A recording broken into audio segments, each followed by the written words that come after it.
제가 봉독하겠습니다. 하나님의 말씀입니다. 그는 허물과 죄로 죽었던 너희를 살리셨도다. 그때 너희는 그 가운데서 행하여 이 세상 풍조를 따르고 공중의 권세 잡은 자를 따랐으니 곧 지금 불순종의 아들들 가운데서 역사하는 영이라.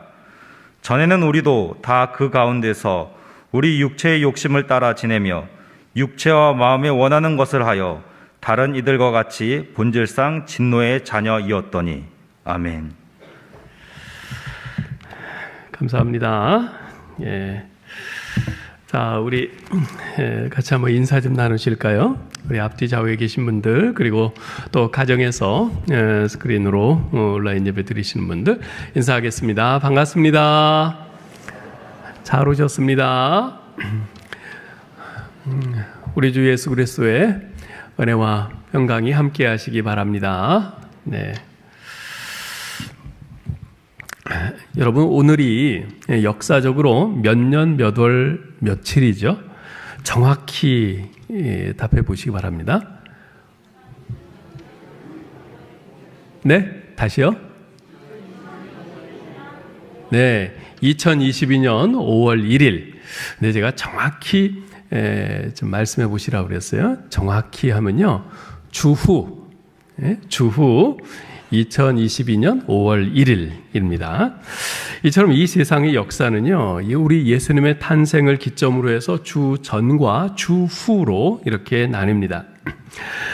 그런데 이 세상의 역사만 주 전과 주 후로 나뉘는 것이 아닙니다. 우리 개인의 역사도 주 전과 주 후로 나누어집니다. 즉, 예수 그리스도를 만나기 이전에 나의 개인의 역사, 그것을 주전이라고 할 수 있겠고, 예수 그리스도를 만난 이후에 나의 개인의 역사, 이것을 주후로 이렇게 말할 수 있겠죠. 따라서 저를 예로 든다면, 제가 예수님을 만난 것이 1977년 12월의 어느 날이었으니까 제 개인의 연대를 굳이 표현한다면 주후 45년이라고 할 수 있을 겁니다. 예수님을 만난 지 45년 되었다는 거죠. 여러분, 개인의 연대는 몇 년입니까? 주후 1년, 주후 20년, 주후 50년? 이종옥 권사님은 몇 년이세요?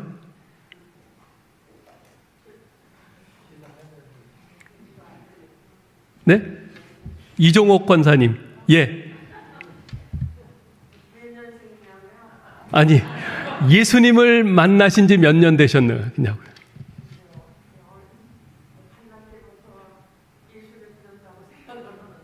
아유, 그럼 80년이 지나셨겠네요?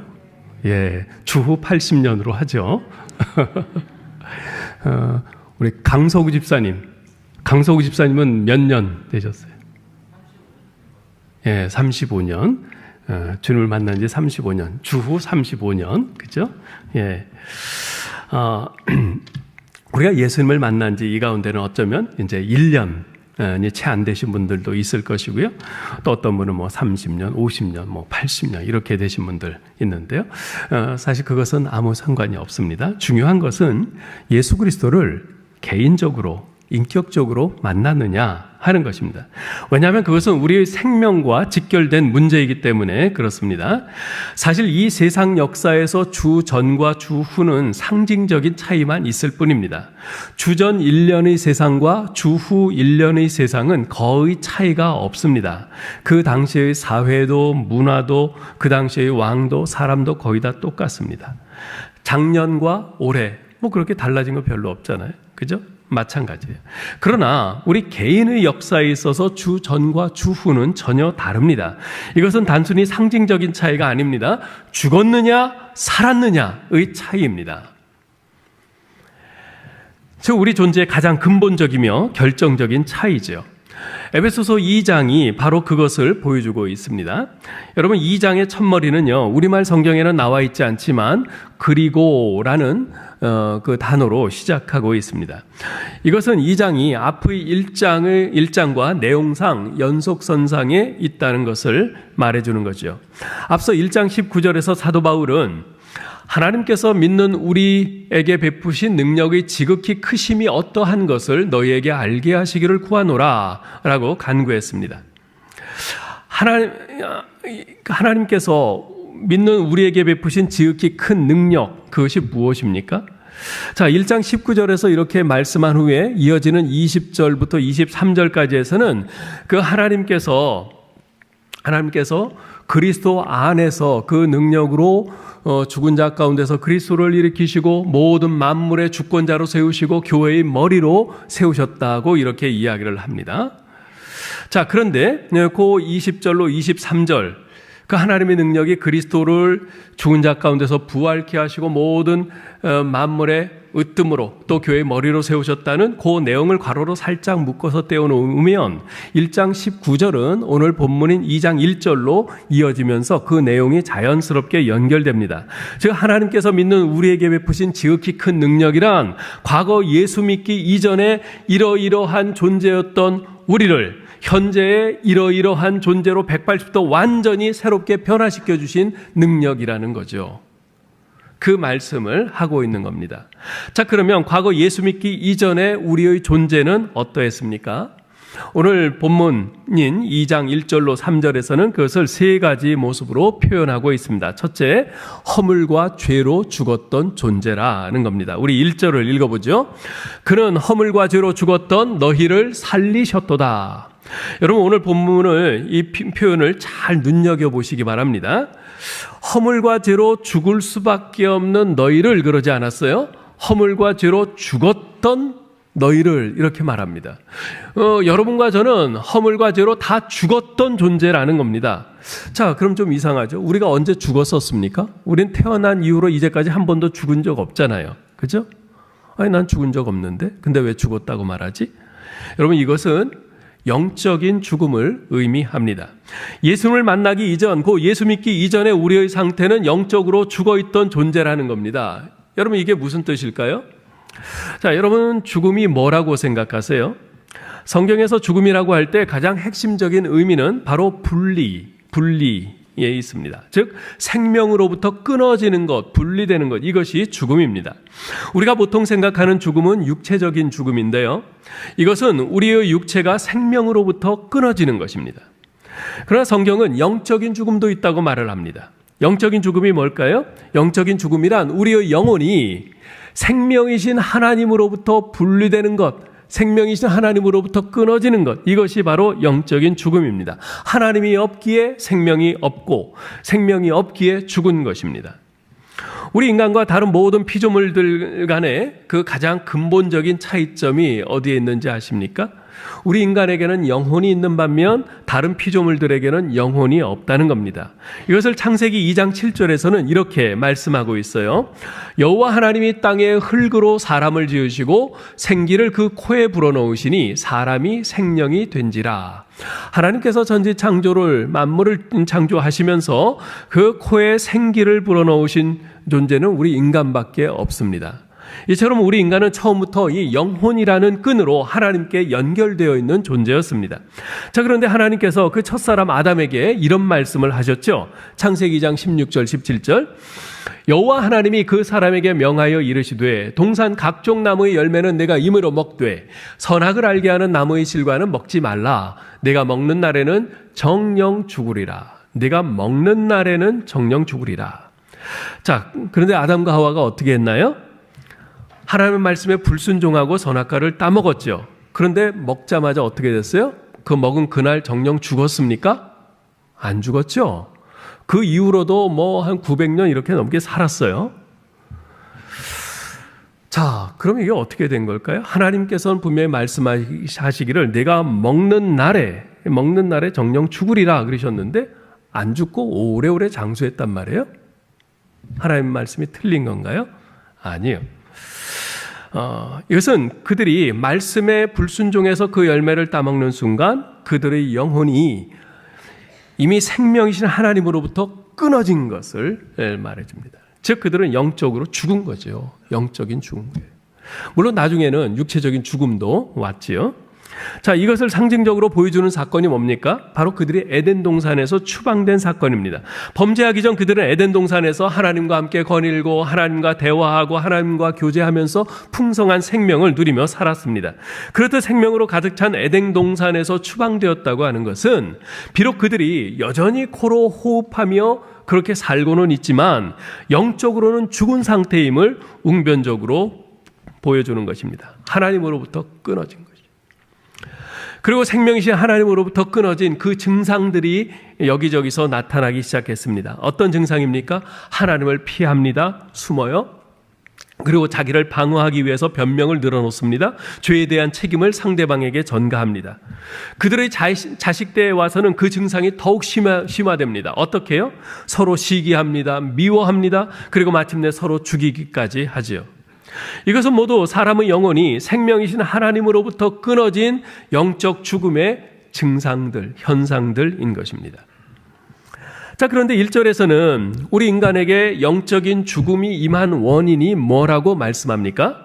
허물과 죄로 인하여. 허물과 죄가 그 영적 죽음의 원인이라고 말씀합니다. 여기서 이 허물과 죄는요, 서로 다른 두 단어를 쓰기는 했지만 의미상 같은 말입니다. 같은 걸로 생각을 하시면 됩니다. 근데 이 허물과 죄는 단순히 어떤 불법적인 행위, 죄된 행위를 가리키는 것이 아니라 무엇보다도 하나님 없는 우리 인간 존재의 자리, 하나님 없는 우리 인간의 모습을 가리킵니다. 즉 어떤 죄나 허물을 범하기 때문에 죽는 것이 아니라 이미 그 안에 하나님이 없는 존재이기 때문에 죽은 것이라는 말입니다.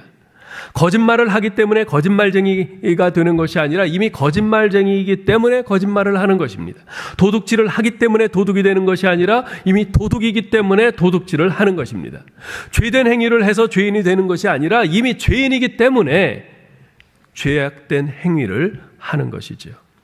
예수님께서는 이것을 다음과 같은 말씀으로 확증시켜 주신 바 있습니다. 마태복음 12장 35절에 보면요, 악한 사람은 그 쌓은 악에서 악한 것을 내느니라.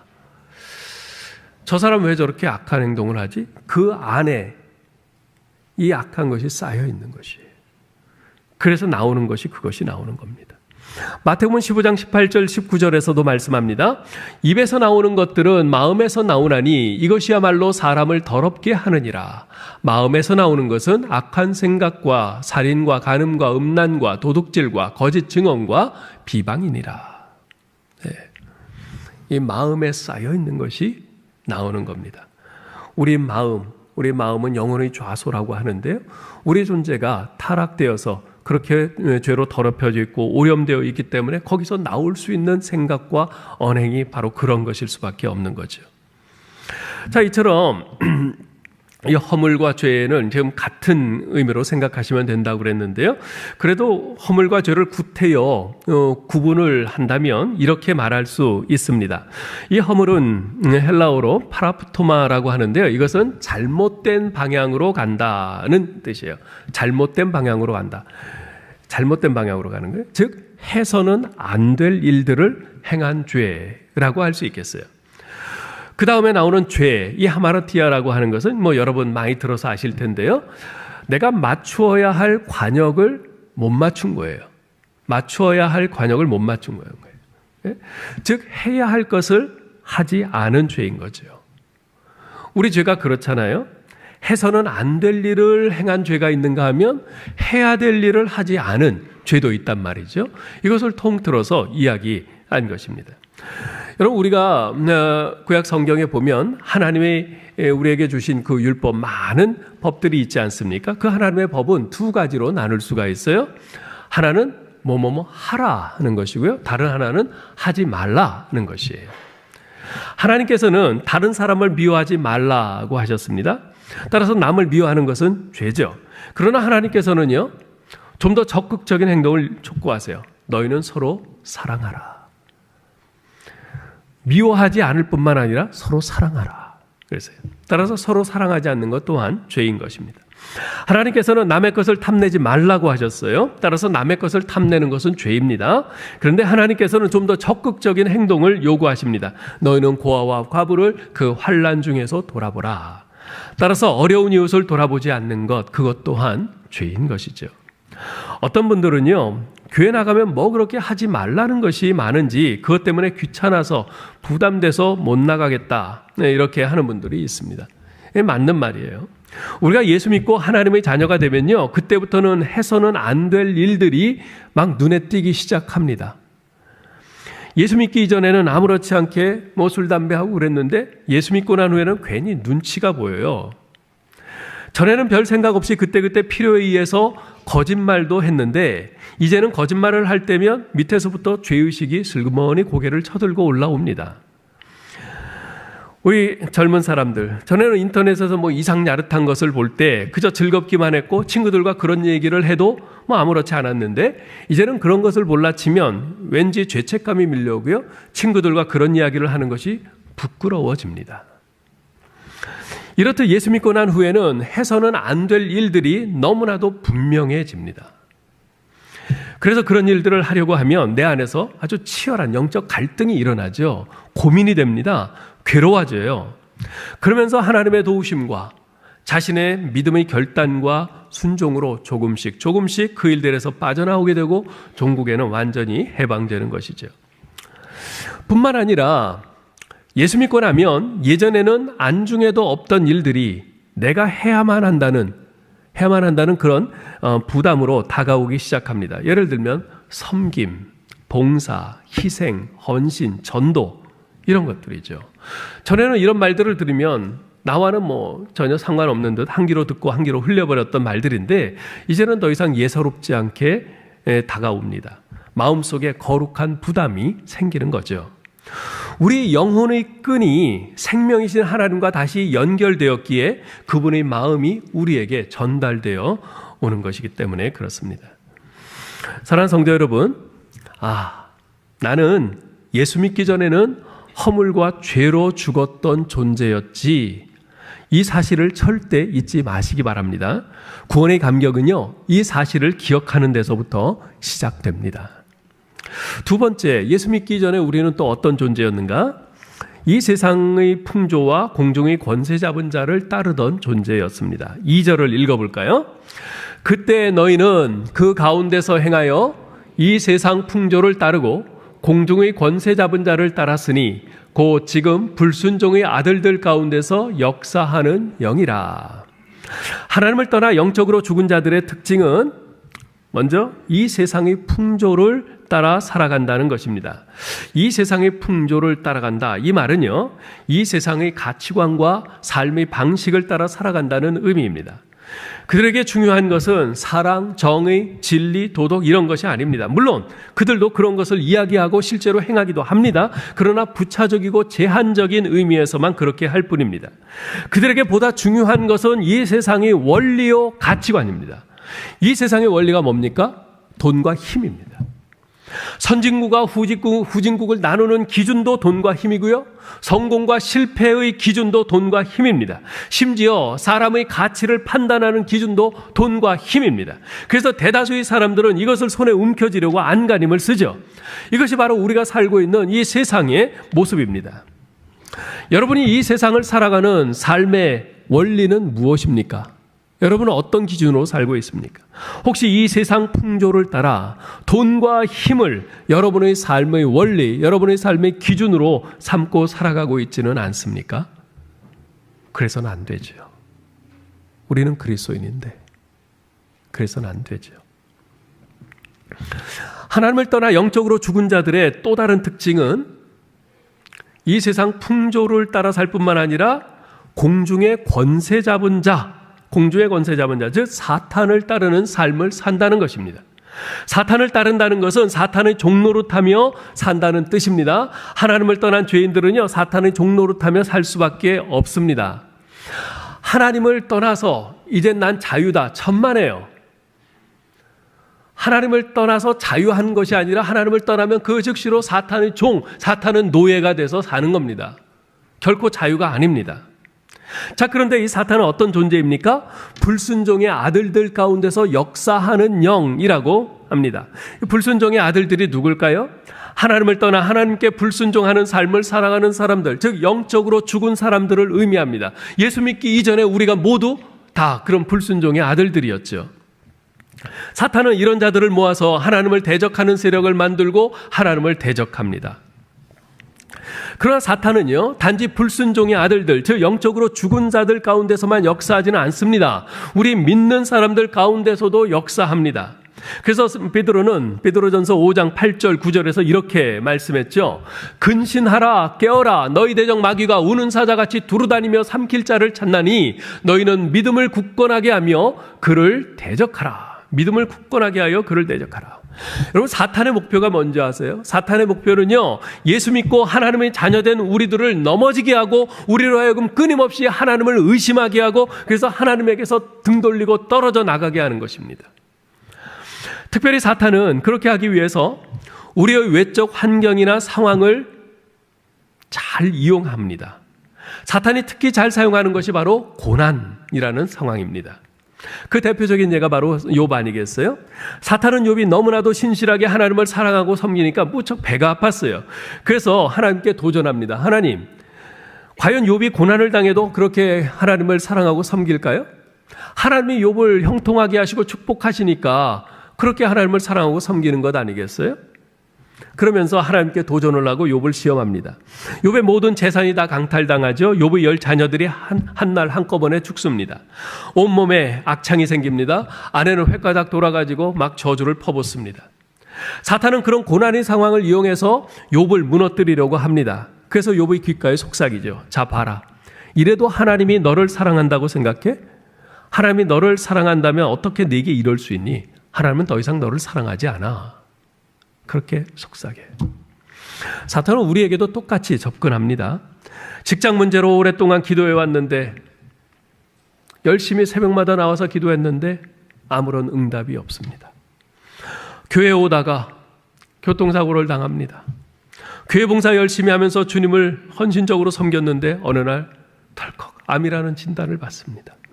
그럴 때 사탄이 다가와 우리 귓가에 속삭입니다. 하나님은 더 이상 너에게 관심이 없어. 더 이상 널 사랑하지 않아. 아니, 하나님이란 존재 없어. 그럽니다. 그런 고난의 상황을 이용해서 우리를 넘어뜨리려고 하는 거죠.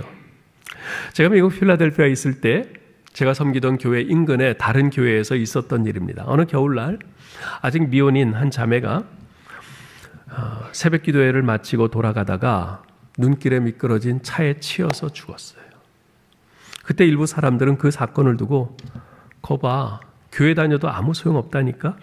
하나님이 정말 있다면 교회 새벽 기도 왔다 가는 사람을 그렇게 차에 치여 죽게 놔두겠어? 그러면서 비아냥거렸습니다. 그 일로 그 교회 교인들 중 시험에 빠진 사람들이 여럿 있었습니다. 10여 년 전쯤 제가 중국 심양에 갔을 때 지하교회에서 사역하는 리더들을 만났었는데요. 그 가운데 대학생 사역을 열심히 하는 효장이라는 자매가 있었습니다. 아주 매우 침착하고 조용한 자매였어요. 근데 그 자매를 만나서 이야기를 나누는 가운데 제게 그런 생각이 들었어요. 아, 이 자매는 예수에 미친 사람이다. 그런 생각이 들었어요. 당시 그 자매는 난소에 커다란 종양이 있었는데요. 그로 인해서 몸이 자주 아프고 힘들 때가 많았다고 그래요. 어떤 때는 쇼크로 쓰러져서 정신을 잃기도 하고요. 주님, 제게 왜 이러시나요? 저는 이제까지 주님과 복음을 위해서 열심히 사역해 왔는데 어째서 제게 이런 고난을 주시나요? 충분히 이럴 수 있는 상황이잖아요. 그런데 그 자매는 걱정하는 제게 오히려 밝게 웃으면서 이렇게 이야기를 해요. 이 정도쯤은 아무렇지도 않습니다. 오히려 이것 때문에 다른 분들이 저를 위해 더 많이 기도해 주시고 저도 더 열심히 기도하게 돼요. 오히려 감사합니다. 그러는 거예요. 정말 예수에 완전히 흠뻑 빠진 사람이죠. 사랑하는 성도 여러분, 예수 믿는 우리도 얼마든지 교통사고 당할 수 있습니다. 하나님의 자녀된 우리도 암 같은 그런 중한 병에 걸릴 수 있어요. 하나님께서 사랑하시는 우리도 직장을 잃을 수 있고요. 얼마든지 실패할 수 있습니다. 중요한 것은 그러한 나의 외적 환경이나 상황을 사탄과는 다른 시각, 즉 하나님의 시각으로 보는 것입니다. 사탄의 시각은 무엇일까요? 하나님이 나에게 왜 이러시나? 하나님이 나를 사랑하시기는 하는 건가? 이겁니다. 그렇다면 하나님의 시각은 무엇입니까? 하나님의 뜻의 선하심과 행하심의 완전하심을 믿으며 욥의 고백처럼 주신 이도 여호와시요 거두어 가시는 이도 여호와시니 오직 여호와의 이름이 찬송을 받으실지니이다 라고 받아들이는 것입니다. 그래서 야고보 사도는 이렇게 권고하죠. 내 형제들아 너희가 여러 가지 시험을 당하거든 온전히 기쁘게 여기라. 이는 너희 믿음의 시련이 인내를 만들어내는 줄 너희가 알미라. 사람이 시험을 받을 때에 내가 하나님께 시험을 받는다 하지 말지니 하나님은 악에게 시험을 받지도 아니하시고 친히 아무도 시험하지 아니하시느니라. 내 사랑하는 형제들아 속지 말라. 온갖 좋은 은사와 온전한 선물이 다윗로부터 빛들의 아버지께로부터 내려오나니 그는 변함도 없으시고 회전하는 그림자도 없으시니라. 사랑하는 성도 여러분, 혹시 지금 고난 가운데 있으십니까? 견디기 힘든 시련을 통과하고 있으신가요? 그때 여러분의 귀에 두 가지 소리가 들려올 겁니다. 하나는 사탄의 속삭이는 소리입니다. 하나님이 널 사랑하신다고? 널 사랑하시는데 이렇게 너를 괴롭게 해? 그런 사탄의 소리가 들려올 거예요. 그 사탄의 속삭임에 속지 마십시오. 다른 한쪽에 들려오는 우리 성령님의 음성을 들으시기 바랍니다. 우리 성령님께서는 다른 말씀 안 하실 거예요. 십자가를 바라보라. 내가 나의 독생자 예수를 내 모든 죄를 지고 대신 죽게 한, 그래서 너를 살린 저 십자가를 바라보라. 그 말씀 하실 겁니다. 그 십자가를 바라보시기 바랍니다. 여러분을 구원하시기 위해서 십자가의 독생자를 죽게 하실 정도로 여러분을 사랑하시는 우리 하나님을 믿음으로 더욱 견고히 붙드실 수 있기를 바랍니다. 자, 세 번째, 예수 믿기 이전에 우리는 어떤 존재였습니까? 본질상 진노의 자녀였습니다. 3절을 읽어보죠. 전에는 우리도 다 그 가운데서 우리 육체의 욕심을 따라 지내며 육체와 마음의 원하는 것을 하여 다른 이들과 같이 본질상 진노의 자녀이었더니. 야, 여러분, 이 말씀을 잘못 이해하시면 안 됩니다. 이 말씀은 우리가 육체의 욕심을 따라 지내며 육체와 마음의 원하는 것을 하였기 때문에 하나님의 진노의 자녀가 되었다, 이 말이 아닙니다. 이 말은요, 우리가 육체의 욕심을 따라 지내며 육체와 마음의 원하는 것을 하는 것을 보니, 그런 일을 행하는 것을 보니 우리는 원래부터 진노의 자녀이었음이 확실하다, 바로 이 뜻입니다. 예, 다시요. 우리가 육체의 욕심을 따라 지내며 육체와 마음의 원하는 것을 행하는 것을 보니 우리는 원래부터 진노의 자녀이었음이 확실하다, 이런 뜻입니다. 그렇습니다. 예수 믿기 이전에 우리는 본질상 진노의 자녀였습니다. 여기서 본질상이란 말은 태어나면서부터라는 뜻입니다. 우리 인간은 태어나면서부터 하나님의 심판과 징계를 받아 마땅한 진노의 자녀라는 것입니다.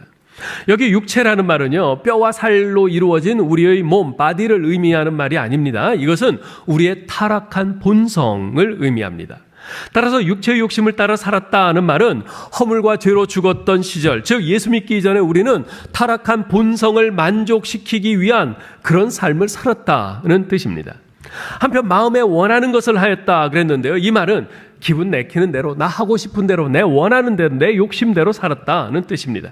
즉 지난날 우리는 타락한 본성과 육체의 욕심에 사로잡혀서 기분 내키는 대로, 내 원하는 대로, 내 욕망을 따라서 살았다는 것이죠.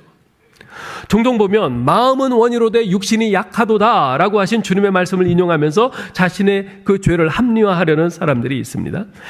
사실 내 마음은 그렇지 않은데 그 상황에서는 어쩔 수 없었어 라는 것이죠. 정말 그렇습니까? 성경은 그렇게 말하고 있지 않습니다. 오늘 3절 다시 잘 보세요.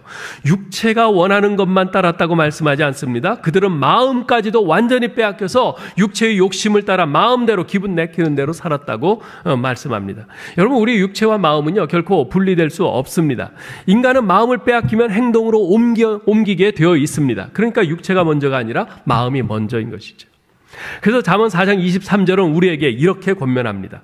무릇 지킬 만한 것보다 더욱 내 마음을 지키라. 생명이 근원이 이에서 남이니라. 뭘 지키라고요? 내 마음을 지켜라. 그랬어요. 내 마음을 지켜라. 여러분, 우리 마음을 지켜야 합니다. 우리 마음을 지켜야 돼요. 우리 마음은요, 영혼의 좌소라고 합니다. 우리 영혼이 머무는 것이 우리 마음이에요. 우리 마음이 부패한 본성에 휘둘리지 않도록 잘 지켜야 합니다. 우리가 마음을 빼앗기면 하나님과 상관없는 이기적인 삶을 살아가게 됩니다. 우리 육체, 이 타락한 본성과 마음이 이끄는 대로 살아가면 그 마지막은 뭘까요? 하나님의 심판이고 영원한 죽음입니다. 갈라디아서 5장 19절로 21절에서 이것을 분명히 말씀해 줍니다. 육체의 일은 분명하니 곧 음행과 더러운 것과 호색과 우상숭배와 주술과 원수 맺는 것과 분쟁과 시기와 분냄과 당짓는 것과 분열함과 이단과 투기와 술취함과 방탕함과 또 그와 같은 것들이라. 전에 너희에게 경계한 것 같이 경계하노니 이런 일을 하는 자들은 하나님의 나라를 유업으로 받지 못할 것이요. 이런 자들은 하나님의 나라를 유업으로 받지 못한다고 분명히 말씀합니다. 하나님의 나라를 유업으로 받지 못하면 뭘 받게 될까요? 지옥이죠. 중간지대는 없습니다. 예? 이렇듯 육체의 욕심을 따라 산다는 것을 사도 바울은 뒤에 4장 19절에서는 달리 이렇게 표현합니다. 그들이 감각 없는 자가 되어 자신을 방탕에 방임하여 모든 더러운 것을 욕심으로 행하되. 여기서 감각 없는 자라는 말은요, 무엇에 대한 감각이냐면 하나님에 대한 감각이 없는 자라는 뜻입니다. 하나님에 대한 감각이 없으면 우리는 필연적으로 육체의 감각으로 살 수밖에 없습니다. 타락한 그 본성, 그 감각으로 살 수밖에 없습니다. 여러분, 제가 질문을 하나 드리죠. 육체의 감각을 따라 사는 것이 쉬울까요? 아니면 하나님에 대한 감각을 따라 사는 것이 쉬울까요? 네? 예, 육체의 감각을 따라 사는 것이 훨씬 쉽습니다. 육체의 감각을 따라 사는 것은요, 타락한 우리 인간에게는 매우 자연스러운 것입니다. 전혀 노력하지 않아도 돼요. 인간은 자연스럽게 거짓말을 합니다. 자연스럽게 시기하고요, 질투하고요, 미워하고요, 욕심을 냅니다. 전혀 애쓰지 않아도 저절로 그렇게 됩니다. 완전 자동이에요. 정말 쉬워요. 그러나 하나님에 대한 감각으로 사는 것은 타락한 우리 인간에게는요, 매우 부자연스러운 것입니다. 정말 어렵습니다. 그래서 치열한 노력이 필요해요. 매일 말씀 묵상과 같은 경건의 훈련에 힘쓰고 기도 훈련, 또 제자 훈련 등 영적 훈련을 통해서 우리의 육체와 마음을 일깨워서 하나님에 대한 감각에 반응하도록 해야 합니다.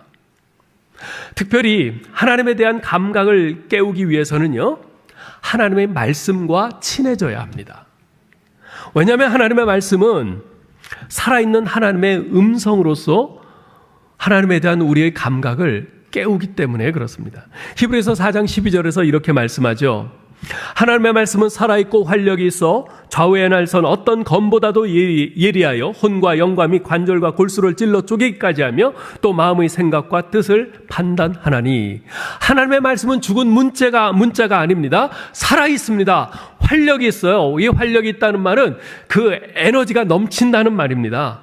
가만히 있지 않아요. 막 운동력이 있어요. 그래서 하나님 말씀이 우리 안에 들어오면 그냥 가만히 한 곳에 머물지 않고 계속해서 우리를 들쑤십니다. 너 그건 아니지. 하나님 말씀이 이렇게 되어 있는데 너 그건 아니지.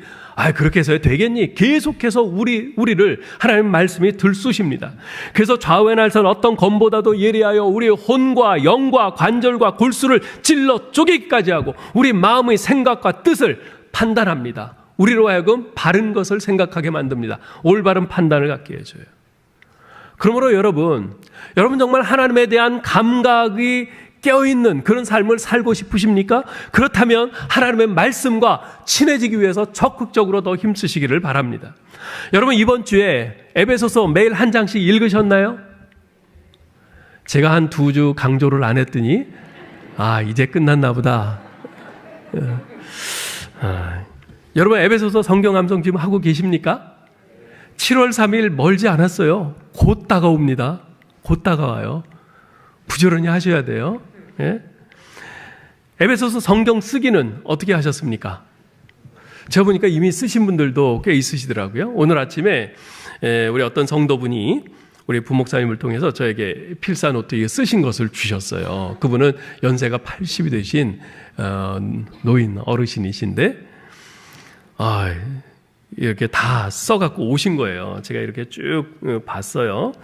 봤더니 쓰다 보면은 틀리기도 하잖아요. 틀리기도 하는데 우리 젊은 사람들이야 틀리면은 뭐 연필로 썼으면 지우개로 지우고 아니면 볼펜을 썼으면 뭐 와이트아웃 같은 걸로 이렇게 지우고 그 위에 덧쓰기라도 할 텐데 이분은 연세가 높으시니까 그런 거를 이제 잘 못 하시잖아요.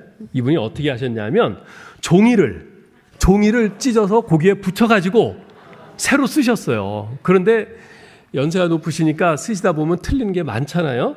그러니까 얼마나 많은지 몰라요. 이렇게 붙여 쓰신 게 참 이 정성이 얼마나 대단한가. 여러분 저도 해보니까 이 성경을 쓰는 동안에는 다른 잡념이 안 생겨요. 쓰는 동안에는. 예? 읽을 때는 뭐 잡념이 들어오기도 하잖아요. 근데 쓰는 동안에는 잡념이 안 들어요. 집중해서 쓰게 된단 말이에요. 그러니 이분이 이렇게 이거 다 쓸 때까지 정말 그 하나님 말씀에만 집중해서 그렇게 하셨을 텐데 얼마나 하나님께서 큰 은혜 주셨을까 그 생각을 해보게 됩니다. 여러분 하나님에 대한 감각을 깨우기 위해서 하나님의 말씀을 가까이 하시기 바랍니다. 하나님에 대한 감각이 죽어 있으면 우리는 신자의 삶을 제대로 살 수가 없습니다. 예. 아무쪼록 허물과 죄로 죽었던 우리를 구원해서 하나님 자녀 삼아주신 주님의 은혜를 기억하면서 더 이상 이 세상 풍조와 또 사탄의 그 속삭임과 육체의 욕심을 따라 사는 삶이 아니라 하나님께 대한 감각을 일깨워 하루하루 승리하며 사는 저와 여러분 될 수 있기를 주님의 이름으로 축원합니다. 하나님 은혜를 감사합니다. 허물과 죄로 죽었던 저희들, 사탄의 종이 되어 살던 저희를 우리 주 예수 그리스도의 십자가 은혜로 구속해 주시고 하나님의 자녀 되어 살게 하시니 감사합니다. 아버지 하나님, 이제 더 이상 저희가 다시 옛날 허물과 죄로 죽었던 그때로 돌아갈 수는 없겠습니다. 하나님 그러기를 원치 않습니다. 이제 구속받은 자답게 하나님의 자녀답게 하나님에 대한 감각을 우리가 활성화시키고 온몸에 그 세포를 다 일깨워서 우리의 하나님께 반응하며 하나님께 순종하며 하나님과 교제하며 하나님이 주신 풍성한 삶을 누리기를 원합니다. 그러기 위해서 더욱더 말씀을 가까이 하고 늘 기도 생활에 힘쓰는 저희들 되게 하여 주시옵소서. 그래서 우리 사랑하는 모든 성도들 날마다 우리 하나님께 온몸이 세포들이 다 반응하면서 우리 주님의 말씀을 듣고 순종하며 주님께 찬양과 감사가 넘치는 복된 하루하루의 삶을 살게 도와주옵소서. 우리 주 예수 그리스도의 이름으로 기도하옵나이다. 아멘.